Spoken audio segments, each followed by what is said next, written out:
Yo, what's up, everybody? Welcome to the Scottie Show. Today, I got a very special guest, man. Producer. He might be doing some vocals. Charlie, man, how's it going, bro? No, what's going on? It's going good. Thanks for having me. Appreciate it. Ain't no problem, man. For the people that don't know who Charlie is, man, who's Charlie? Uh, I'm really just some dude out of Jersey that decided a couple years back that I was gonna start sharing my music online that I was making, and now just trying to do this stuff with my friends, do this stuff with Seraphim, which is my collective, Mm, and really try to just, I don't know, make some changes out here. hell yeah, bro. So what got you into music and like what inspired you to, get into like that field and like how did you know like I could do this? So for me, I grew up playing a little bit of guitar. I got interested Mm. early on because of like Guitar Hero and Rock Band and Fuck shit. yeah, I fuck with Guitar Hero. Hell yeah. Like when I was like, yeah, like 10 years old, I'd be playing mad Guitar Hero 2 and 3. And then I was Yeah, just like, three was the had like the most fire tracks on it. 3 had a great soundtrack. So yeah, it was like Yeah, yeah. I got super into like all the songs and a bunch and like guitar and shit. So I started playing guitar. And then after that, I got into like producing when I was about 19 years old. Okay. And the way I got in was because I was at school and I collected music. I have a whole CD collection. I got vinyl, tapes, everything. Mm.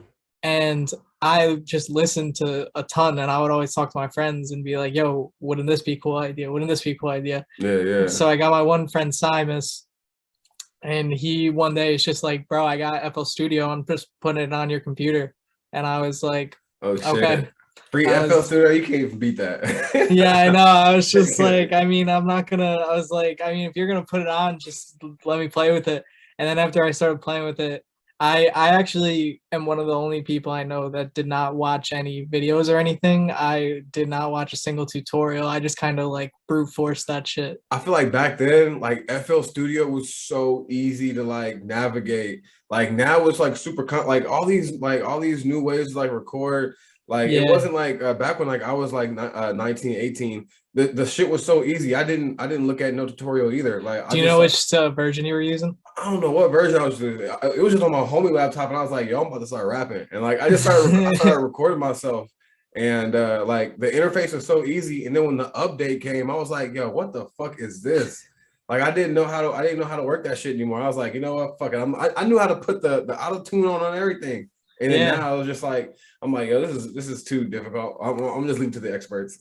Yeah, no, it's definitely, I thought at least like starting using it was super easy and intuitive to just get the Hmm. hang of it. Like, It's just I mean, simple. my early beats are so trash. Like all of my first, I would say like 100, 200 beats.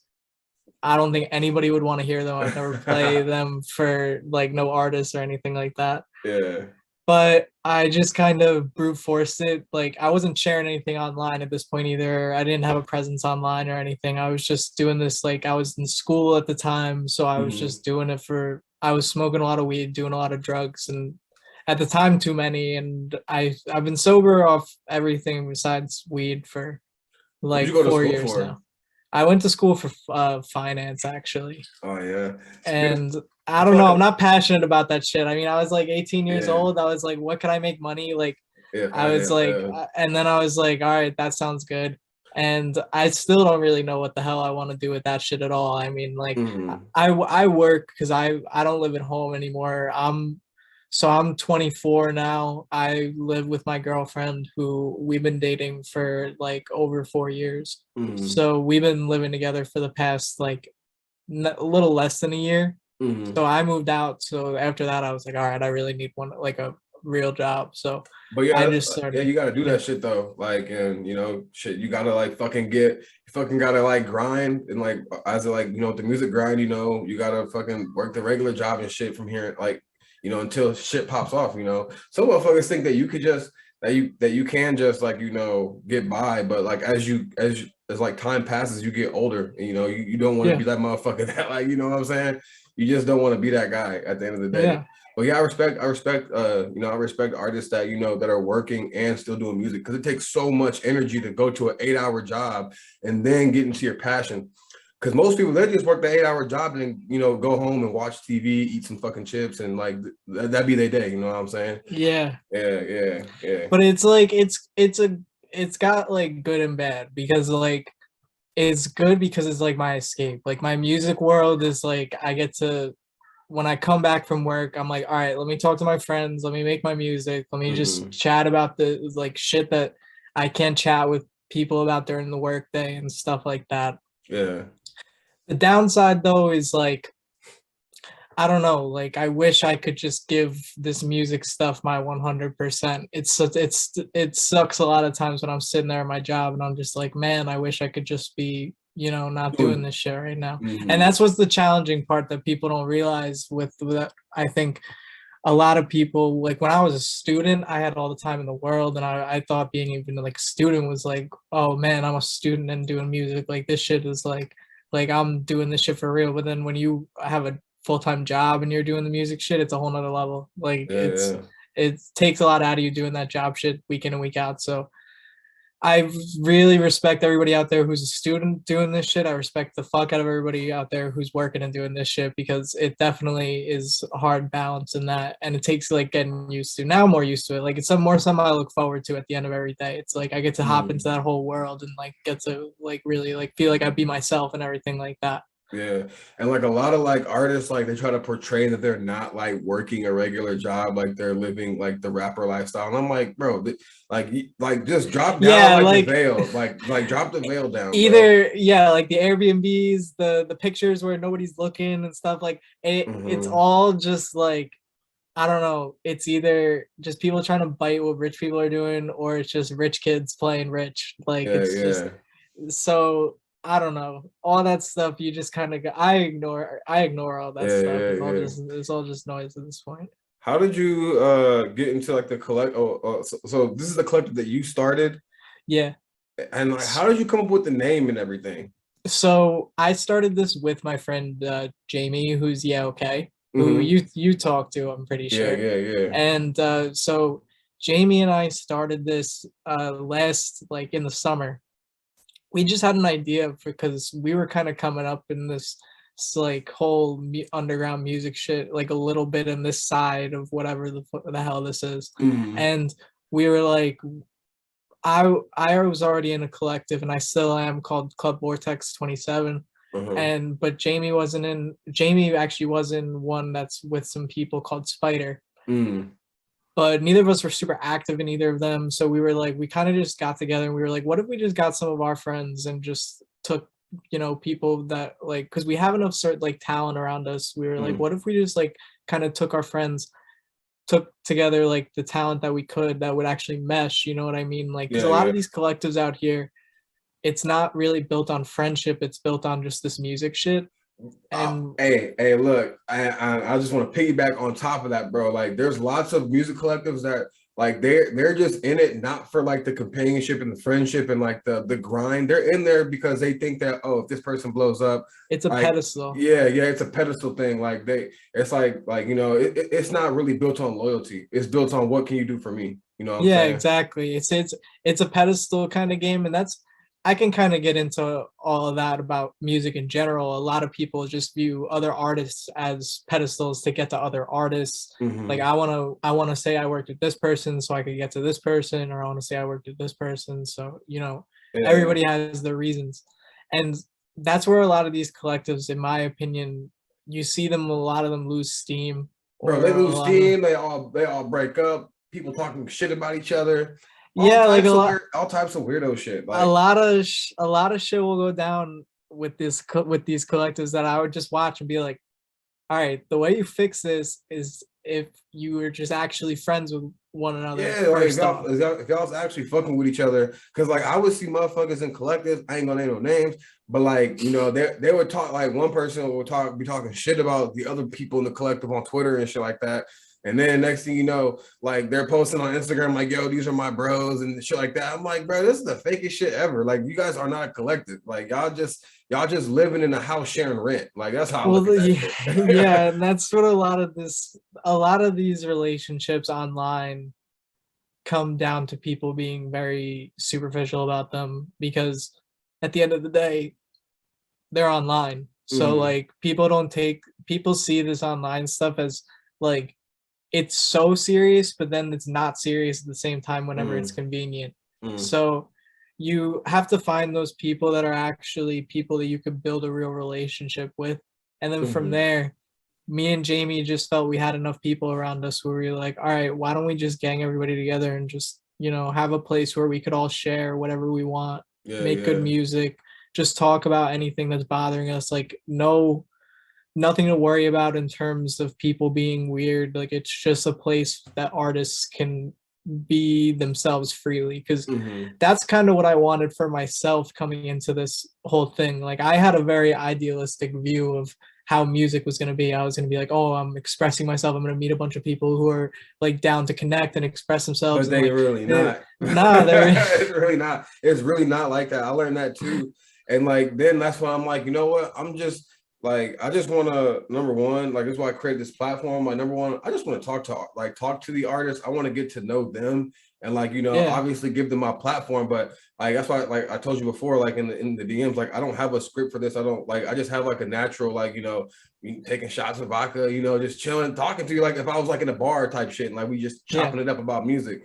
But yeah, like I definitely feel that. And like I hear it in the music that y'all make, and like you and like y'all mesh so well, especially when she's on your beats and whatever y'all do, like it just seems natural. And it doesn't feel like it's like forced. It feels like it's more organic than anything.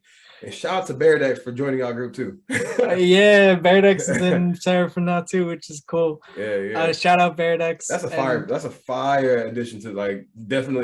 For addition. Sure. I mean, Beardex is awesome. His beats are fucking dope.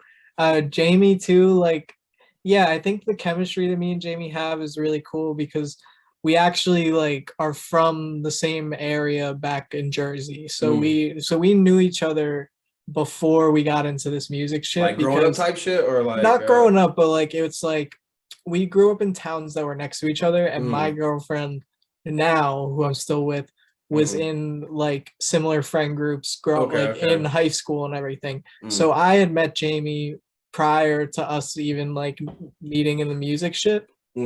And then we found each other online again, and I've like saw she was dropping music and shit, and I was like, yo, we met each other at a party again, which through a mutual friend. We chatted like the whole night, and then I was like, yo, we should just link, like let's, like, you're not far, like let's just keep linking up.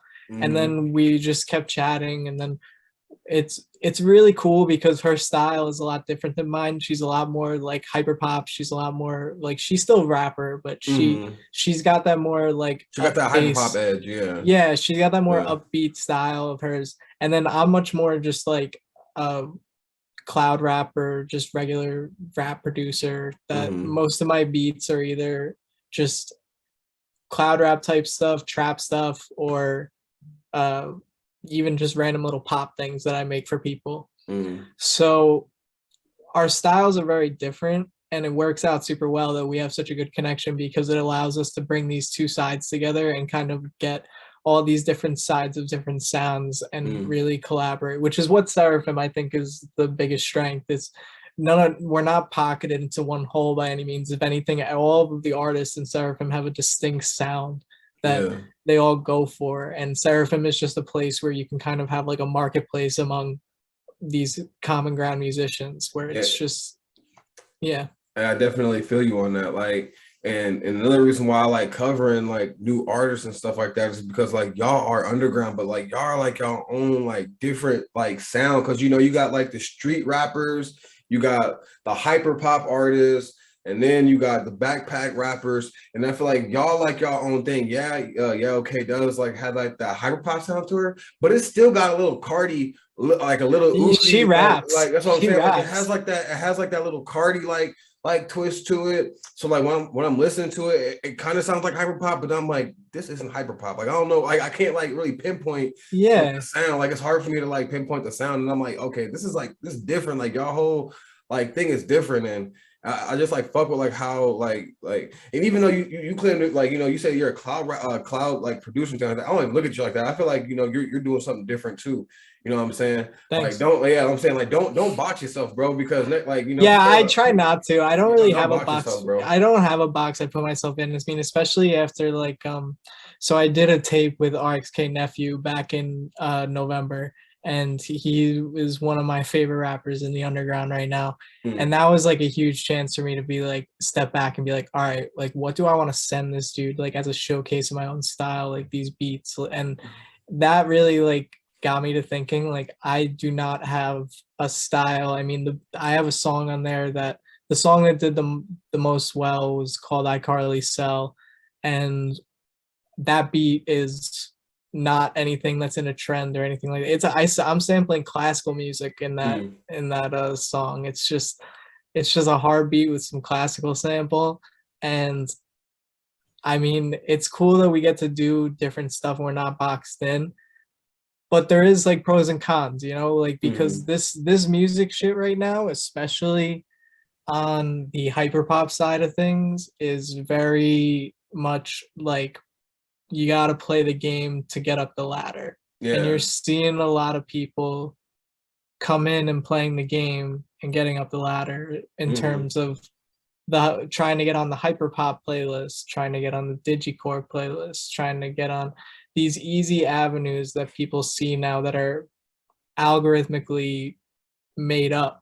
It's you've got underground artists trying to compete for a consumer minded package when in reality artists of especially underground of all times in the past have always been about doing the art for themselves and doing the art for the culture itself, not for the consumer.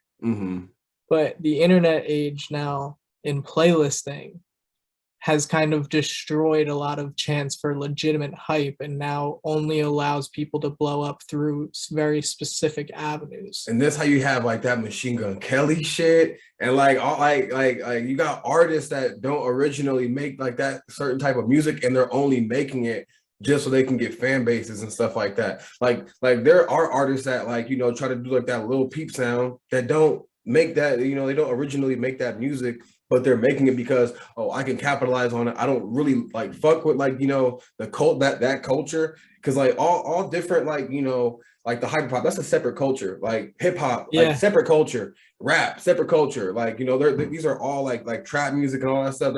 These are all separate cultures. And then now you got like what you said, you got these artists and stuff. Oh, like this is how I can get on this playlist. Oh, I'm gonna just start rapping like this. And like, they're not doing it for the love of like the music. They're doing it for the love of money and like, getting fans and stuff like that. Yeah. And they don't even last that long. And then people can sniff it out, fast as hell. Like you're not really like just like with like the Machine Gun Kelly shit and like, people booing them on stage and shit like that. Like people can smell out when you're authentic and not authentic. So I feel like that's just gonna weed itself out in the future. Yeah, I mean, I agree with you, and I don't like. Yeah. I see why you don't agree too. Yeah, because it's a lot of the time, especially right now, like on a smaller scale. If you just take a look at the way these playlists work, it's all run by people who, for all we know, don't make any music, and you have all these small artists vying for these people's attention, whether it be music reviewers, music moguls in the terms of just playlisting. Like these people, reviewers, playlisting people, they're not on the side of the artists for the pure fact that they're packaging this and getting artists to submit to them for the sole purpose of the consumer. Yeah.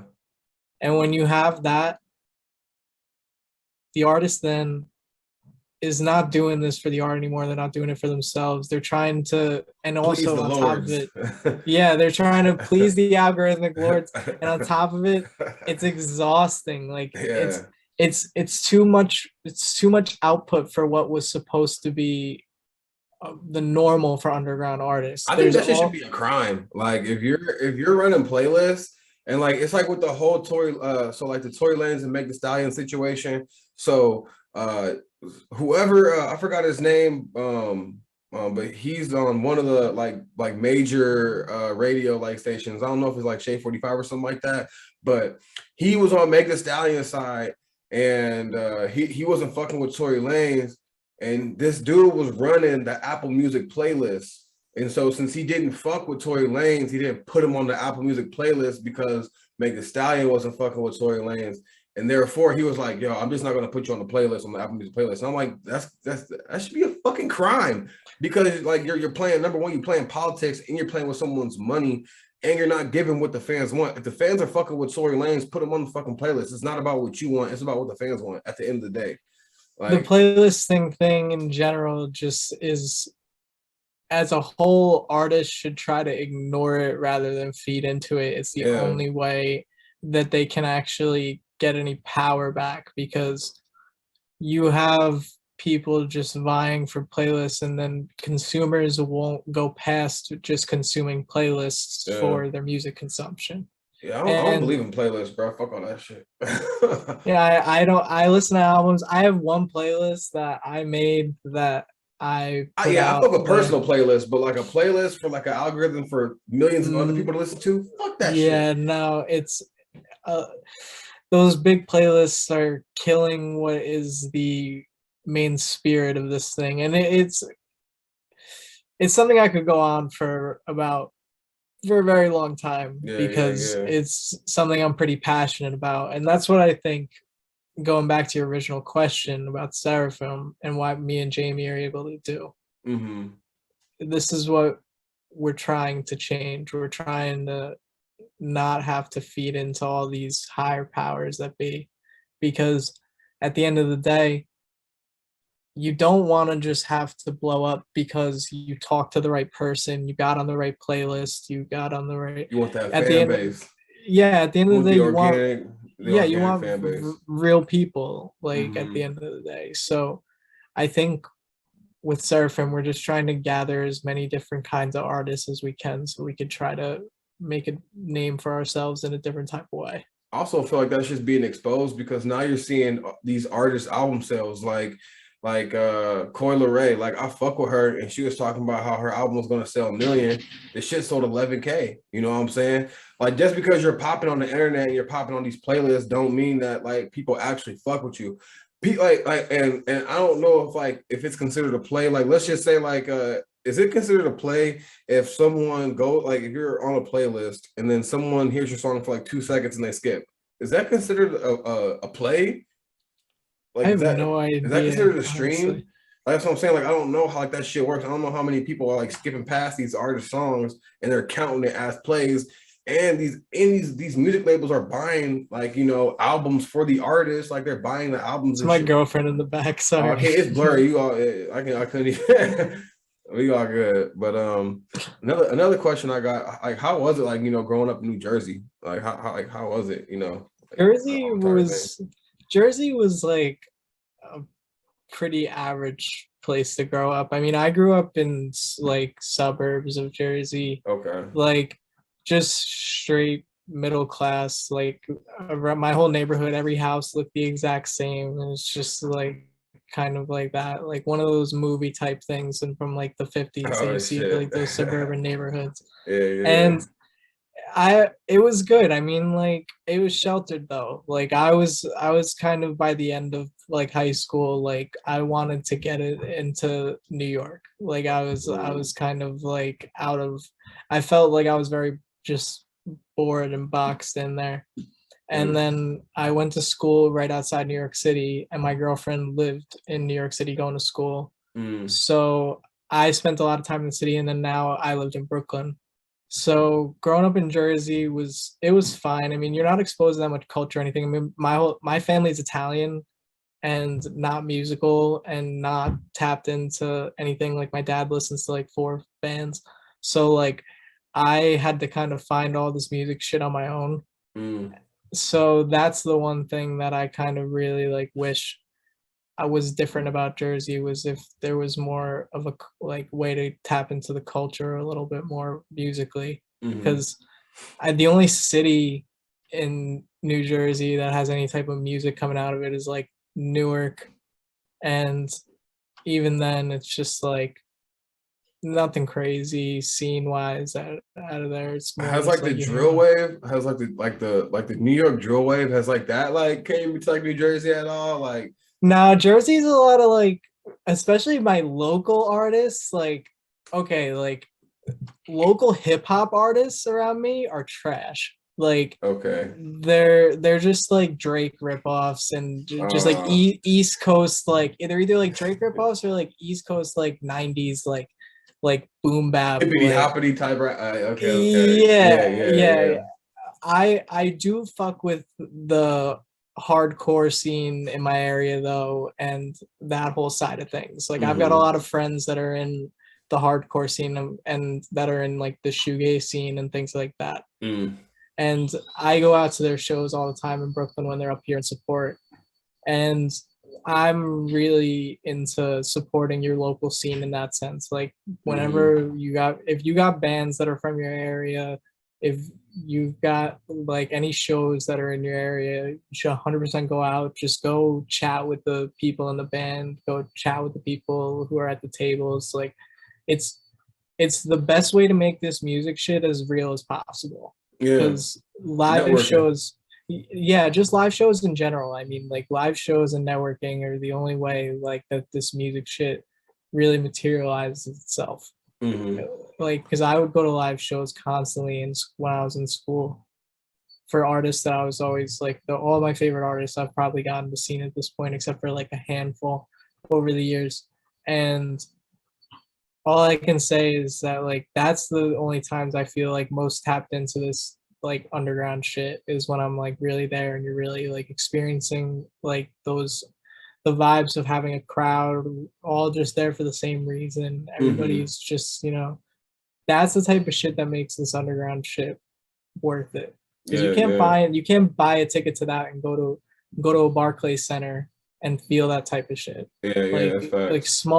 small shows are so different. Mm-hmm. And I think that it's big for people in our scene, especially online, to try to get live as much as possible. I mean, we have Seraphim, a couple of us are playing actually in Brooklyn May 14th, Oh which I'm shit. super excited about. Yeah, it's me, Yeah Okay, and Moth Girl, Okay. all playing with some of the dudes in Eldia, NYC, Okay. and some other people like DJ Recode and some others. So it's gonna be a really cool show. So like where do you want to take, like, do you want to stay stationed out in New Jersey, or are you trying to move like closer to New York? Like with like I, the music shit. I don't know. I mean, I I'm connecting a lot with the people that are more from my like home area with the Mm, music stuff, because we're trying to build just something in general there so we could have shows there like in the Asbury Park area, mm-hmm. in the Freehold area, so we could actually have a scene there that's pretty good, because there is no scene there right now. Yeah, yeah, yeah. So just trying to build like stuff there, and also me and Jamie are trying to really spread out a little bit too. I mean, I know she's got some shows that she's got going on down in Philly. We're doing this one up here in Brooklyn. We're trying to spread it out a little bit and get our name out there a little bit more. Mm-hmm. So So like you just like want to travel around but keep it local type yeah, shit. yeah, I would like to like see other cities. Like I mean, I'm pretty sure we're gonna go out to Houston for the Kill My Lord show Yeah, yeah. in July, which I'm super excited about. That's I've gonna be never been to fire. I've never been to Houston, and I really fuck with like all those boys in there. So Yeah, I yeah, think yeah. it'll be a really good show, and I'm really excited to go just see a new place and stuff like that. So like I'm down to always like travel to other cities, especially for shows, especially if I've got like friends in those places and stuff like that. Mm-hmm. So, but I think I don't see myself going really anywhere that's not like this area, like Mm-hmm. staying long term. Like this is where I'm probably gonna be at most of the time. Okay, okay. What artists do you want to work with? Like who are your top like 5 artists that you want to work with? Like it could be big artists, small artists, whatever. Like who you want to work with? Like, who's like your dream, like, like collab? Dream collab. You can name 5, 10, whoever you want to name. I think like dream collab. I really only have like one that I have like in mind. Really, I would just like to sit down with Lil Ugly Mane, which Oh, Travis okay. Miller. Yeah, I would yeah. just that's like my biggest influence in this music stuff. He was like one of the first people that I really was like, all right, like I could just do this music shit. Mm-hmm. Like like it really clicked with me. And the way he just carries himself in this whole music space is really inspiring to me. So Mm-hmm. I would look on top of it, just to get to work with him in general. I would love to just speak with him and work with him because his music too is still some of the most crazy shit that I've heard, Mm-hmm. and definitely one of my biggest inspirations in how I try to run myself in this music shit. Mm-hmm. Do you fuck with like do you fuck with like the streetwear scene or anything like or any of those kind of stuff? Like I know like back then like it was like Nah, popular to fuck with like the streetwear scene, but like now I don't know, like I feel like it's kind of like died a little bit. Like how do you feel about like the streetwear shit? I'm not into fashion. I'm not into stuff like that. Like I Yeah, I feel like that's just all died my out. all my stuff that I wear is like stuff I got at shows or Mm, artists I like merch, my friends merch, stuff like yeah. that. Like I'm not gonna be going out spending mad money just on some brand name so I can post a picture and like just have it on there. Like I've never been about that. I mean some shit looks cool, like people like looking cool, that's their thing. Like I'm not gonna hate on that. It's just like for me, I think it's all an image thing, and I think it's like I'm getting tired of it in music, like especially Mm, underground music. Like if yeah. you're an up and coming artist, I don't want to be hearing about like just like you're mad spending money. Just like I don't want to hear about like if I was talking about like robbing and shooting people. Like Mhm. it's the same thing. It's like it's just like I don't know. It's not real life. I don't want to hear it. Yeah, that's what I'm saying. Like, and that's like another thing. Like, I feel like the streetwear culture and all that shit like died down because, like, I feel I feel like it was like lit at one point, but then it became played out when the pandemic happened, and then motherfuckers got like, people started to like see like, okay, this person actually really isn't living this lifestyle and stuff like that, and like I feel like it humbled like a lot of like people. And like I was never like a streetwear person, like ever. Like I'm always just curious to see how people like feel about like the streetwear thing. And Yeah. I fuck with what you said about like how like it's like someone rapping about like shooting and robbing people and stuff like that. Now like since we got like it's now popular to be like a street rapper. Now we got real street rappers that are that are rappers, and then now like rappers that are like saying like that talk street shit, they got to back it up, and now they don't want to back it up. So now they can't really do that shit anymore. I feel like the game has changed for music a lot because like the music that y'all make right now, I feel like it's very very new, and I feel like as long as you guys like stay consistent and stuff like that, it will grow. Like and like I see the potential and like what y'all are doing. Like it is a market, is a really big market for y'all. And Yeah. right, and I feel like it's right now, like it's just now start. It's like the beginning of it. How do you feel about that?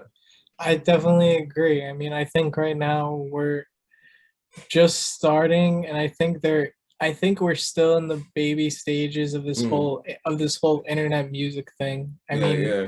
like we're in the second phase now. The first phase was that early The little pumps 2010s. and all them, yeah, like yeah. That was like that's like I'm even talking earlier, like I'm talking like Facebook groups, I'm talking like ASAP Mob, like Yeah. all that stuff. MySpace, Yeah, dude, yeah, like dude, MySpace rappers like that, like with the old Odd Future and shit like that. Before Odd Future was Odd Future, with Damo Genesis on MySpace and shit like that. And see before, like I downloaded every single Odd Future tape on my like computer and iPod back in the day, yeah, and like yeah, that type of hype was like that's what playlisting and everything kind of killed, because like that internet hype was different. Like that it was internet real. hype It was was real. real It hype. was real. And like that is what I miss about me. And that's why I started this podcast where like I want to cover the real like shit. I don't want to cover shit that Yeah. like I'd rather cover the artist that has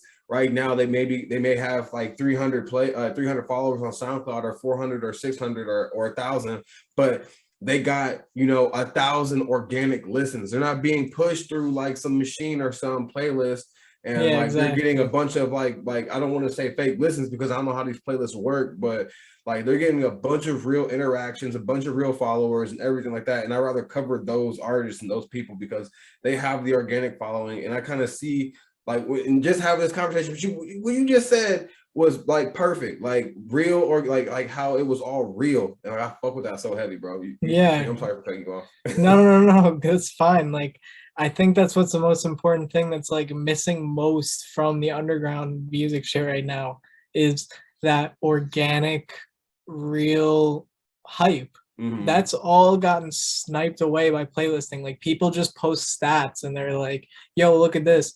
And stats don't honestly mean anything. Like like I put out that tape with Nephew, got like over 35,000 plays. Like that feels good to me. Like I'm happy. I'm saying it right now on here. Mm-hmm. But at the end of the day, numbers and all that stuff, it doesn't mean anything. Is I would rather just have like two people reach out to me and be like, "Yo, I checked this out. This was fucking fire. Like keep it up."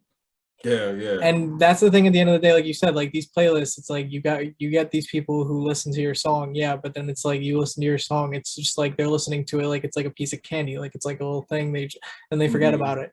And then Yeah. they don't think about the artist, they don't think about the rest of the process. Mm-hmm. And that's where the disconnect is, when that's where I do not want to be. I don't want to be just something that's packaged up that I'm pitching out to editors, that I'm trying to like basically like you have to whore yourself out to like musically to a bunch of people Yeah, yeah. and just be like, hey, please notice me. And you have to do it like consistently. Now on Mm-hmm. top of that, like it's Yeah. very, especially if you're trying to make a name for yourself now, Mm-hmm. like there's a very specific ladder that you can follow, and it's totally taken the soul out of the actual fun of like all this stuff. Yeah, yeah. And I feel like how like the new algorithms are for Twitter, Instagram, everything, like it kind of like fucked like all these new individual like creators and stuff, like and now it's kind of like a lottery system where Yeah, it's totally a whoever lot.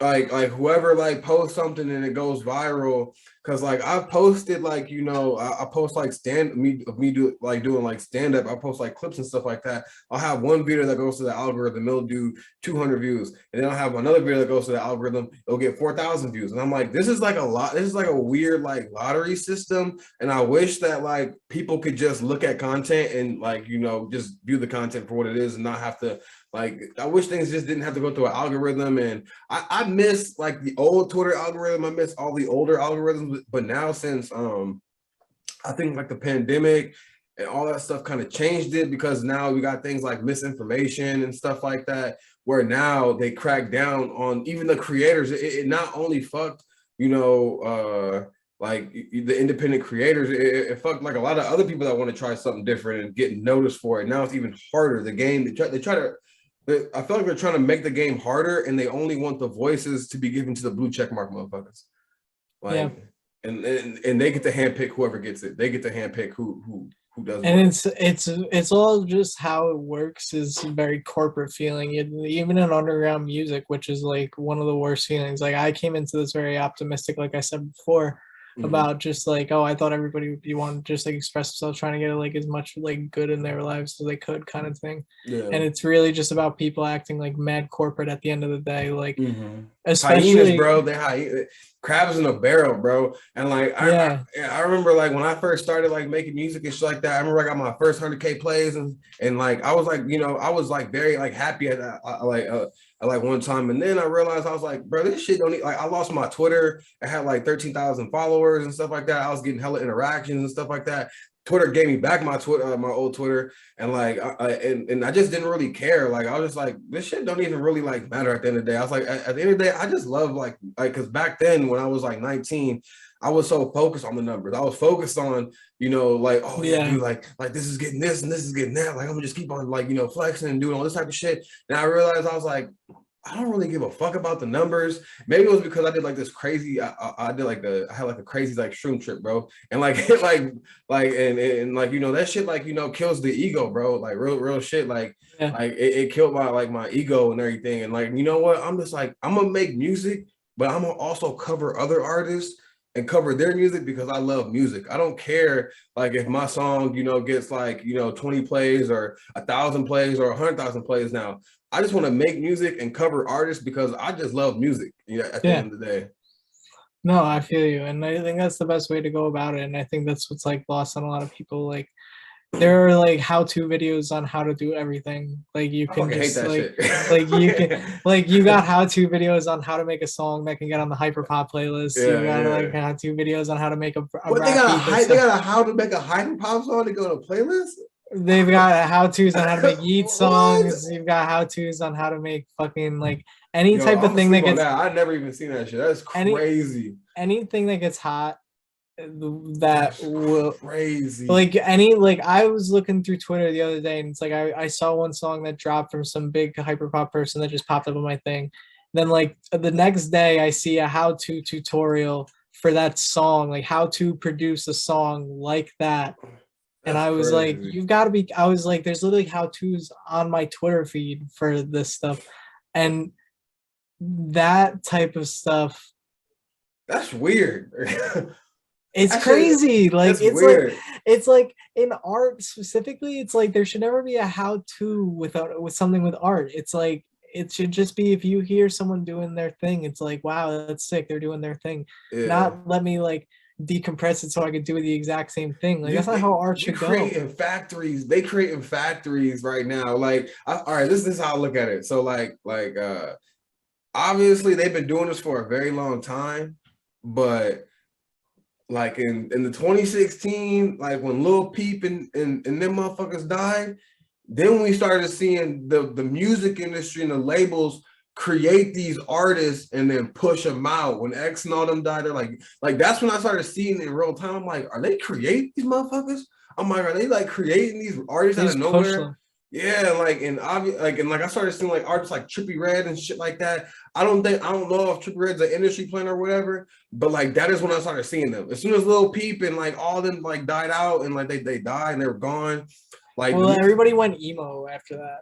Yeah. Everybody went like the underground emo. Like that shit, bro. That shit blew the fuck out of you, bro. Because I was for real like a Goth Boy Click fan. I was at the I was at the Wicca Phase concerts and all that shit, Same. bro. Like I remember seeing him in Chicago, bro. That shit was like the most amazing thing I ever seen in my fucking life. But like I just like and then like seeing like where it's at now, I'm just like this shit is all like not like I would. Like, and I still fuck with like that scene, but like I can't fuck with it like you know how I used to, because I'm knowing that like this isn't organic. This is all made, like this is all created for dollars. This is Goth Boy Click on right now. Oh shit, that's fire. Is that Cold Heart's shit? No, this is I like Cold Horsehead. Oh, Horsehead. Oh, that is fire. That's fire. Yeah, but I agree. It's just real hype because of playlists has totally died, and everybody just flexes numbers, and like numbers don't even like show anything. Like you ain't even getting paid. Like, you don't even get like, bro. I'm gonna tell you right now. I got 100 I got 100,000 streams on a song on SoundCloud, and them motherfuckers gave me 50 cents. Like just to keep it real, bro. Like there ain't no unless you can sell a product with that shit, unless you can sell a T-shirt with that motherfucker. numbers don't mean nothing unless you sign to a label or unless you got people really like you know, like buying the product. Like you really gotta like number one, build an organic fan base, treat everybody with respect and kindness, and like you know, Yeah. really be for like the culture. Because at the end of the day, people can sniff that shit out.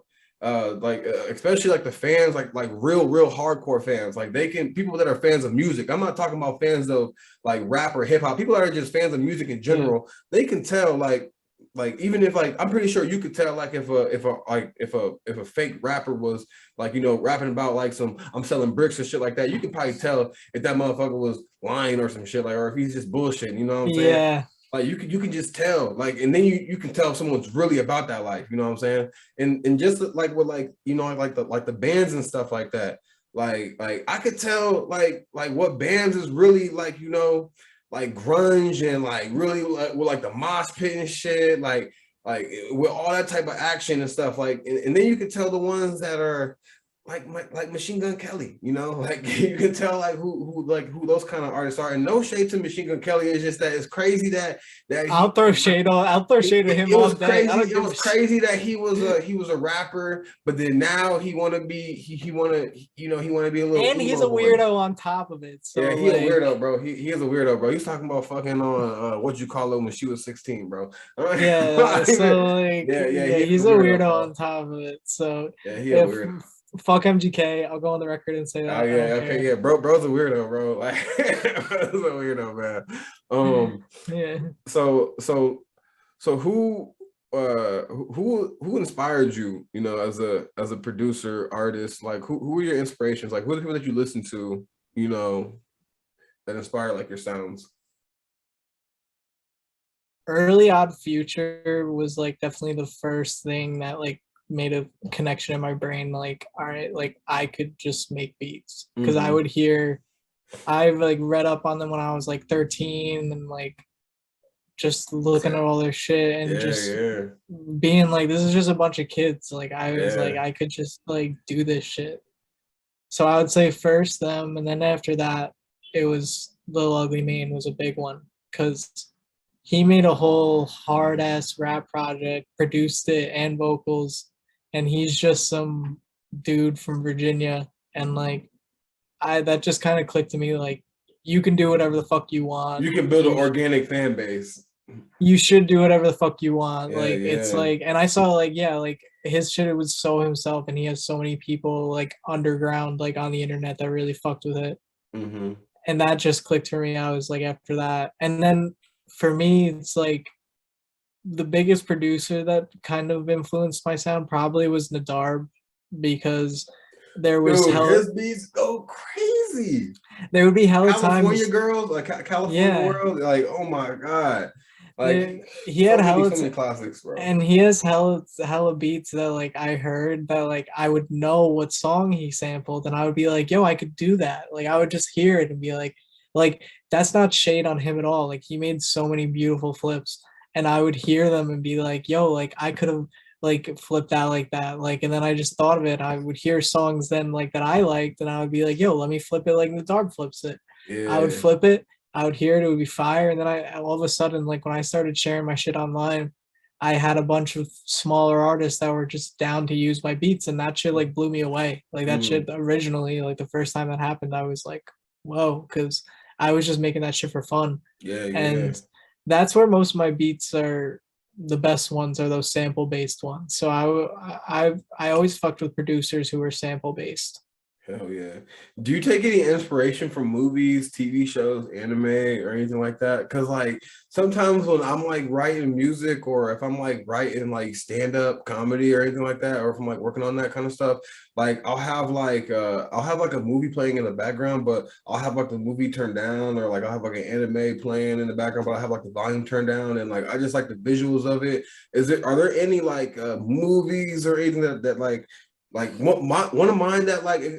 is Disturbia. Mine is Disturbia. I like watching Disturbia on like silent. I could like with Shia LaBeouf and shit. Yeah. Yeah, like I fuck with Shia LaBeouf. He's one of my favorite actors. But like I can like watch something like that. Anything with Shia LaBeouf in it, I can like watch that on silent and like you know just like creating and stuff like that. What are some of yours? My thing I got on loop always is Sopranos. Hell Like yeah. I just have that because being from Jersey and having an Italian family, like just makes that show like a comfort show because Hell it's yeah. just like the way everybody talks to each other, the way everybody operates is it just reminds me of kind of growing up back in the day and stuff like that. So I Mhm. always have that on loop. And then also I just think that show is incredible. I don't know if you ever watched it, No, but I haven't watched all of it, but like I watched some of it. I need to watch all of it. But I've always just fucked with like how how family oriented like that shit is, and like it's a cool show. yeah, yeah. It's a special show too. It started a lot of shit and it's it speaks on a lot of different subjects in a very cool way and it gives me a lot of inspiration for just to create in general because whenever I Yeah. watch it I'm blown away by everything about it. I heard when it first came out, it was supposed to be like some Family Matters type shit. Like I heard it was supposed to be like some like a family like TV show, and then it like ended up being like some wild mob. Like like is that true? Like is that like what happened to it? Like It's kind of more like no one knew what the show was going to be in the beginning because it was a gangster show but it was funny as hell. yeah, So like you that's what I kind of heard. had this whole like it was a family show in the sense of followed this family and it showed the whole dynamic and it was very funny, but it mhm, was also like serious. it was a gritty serious mob show at the same time.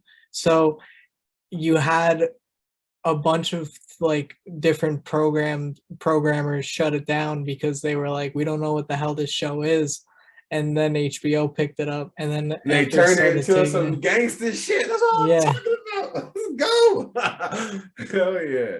Yeah, yeah, that's crazy. Like I remember hearing that shit. I was like, what the fuck? Because like when I think of Sopranos, I think of putting bodies in the trunk. I think of like like they telling the dude to give him the shovel and he digging his own grave type shit. Like that's what I think of. Like when I heard that like Sopranos was supposed to be like Family Matters or some shit like that, I was like, bro, that doesn't even sound real. it's funny. That's what makes it such a cool show. It's got like everything in it like that. Like it's got that cool mob shit that like you're like that you go to watch mob shit for, but then it's also got that just like chill side of it that you're just Mhm. like this is cool.